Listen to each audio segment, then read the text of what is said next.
Have you ever heard the phrase 6 feet under? It's a common way to talk about death, but have you ever wondered where it came from? Why 6 feet? Is it a law?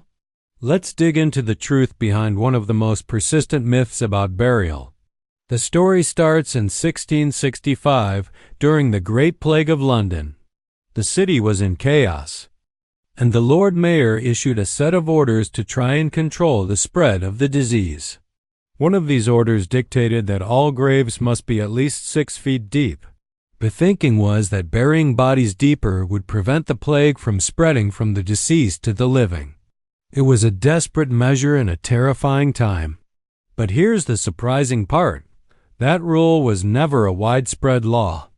It was a local temporary ordinance that somehow stuck in our collective imagination for centuries. In most places today, including the UK and the US, there's no federal law mandating a 6-foot burial depth. The requirements are usually set by the cemeteries themselves, and typically, they only ask for a minimum of 18 to 24 inches of soil on top of the coffin or vault. This is mainly to prevent scavenging animals from disturbing the grave and to ensure the ground remains stable. So, the whole 6 feet under idea is more of a historical echo than a modern reality. But what if we did bury everyone 6 feet deep? Is it actually a good idea? Well, science says probably not. When a body is buried that deep, it enters an environment with very little oxygen. This is called an anaerobic environment. Without oxygen, the natural process of decomposition slows down dramatically. The microorganisms that efficiently break down organic matter can't thrive. Instead, a different set of microbes takes over, leading to a much slower, less complete process. The body might undergo something called saponification, where fats turn into a waxy substance, essentially preserving the body for a very long time instead of letting it return to the earth. This is the opposite of what nature intends. Deep burial effectively mummifies the body, locking away nutrients and preventing the natural cycle of life and death from completing. This realization is leading to a major shift in how we think about burials. A movement called natural burial or green burial is gaining popularity, and it's all about going back to basics.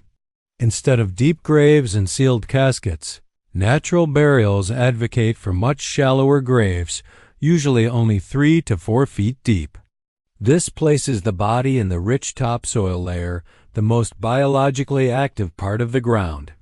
This zone is teeming with oxygen, insects, and microbes that are experts at decomposition. The body is typically wrapped in a simple, biodegradable shroud or placed in a plain wooden or wicker casket. No embalming fluids, no concrete vaults. The goal is simple: to allow the body to decompose naturally and efficiently, returning its nutrients to the soil and completing the cycle of life. It's a sustainable practice that nourishes the earth, allowing new life like trees and wildflowers to grow from the site. So, from a 17th century plague order to a modern environmental movement, our understanding of burial has come a long way. The romanticized notion of 6 feet under is actually scientifically flawed. By embracing shallower, more natural burials, we're not only challenging an old myth, but we're also choosing a more sustainable and meaningful way to say our final goodbyes, one that truly allows us to become one with the earth again. What do you think about this shift in tradition? Let me know in the comments. Thanks for watching, and don't forget to subscribe for more fascinating stories.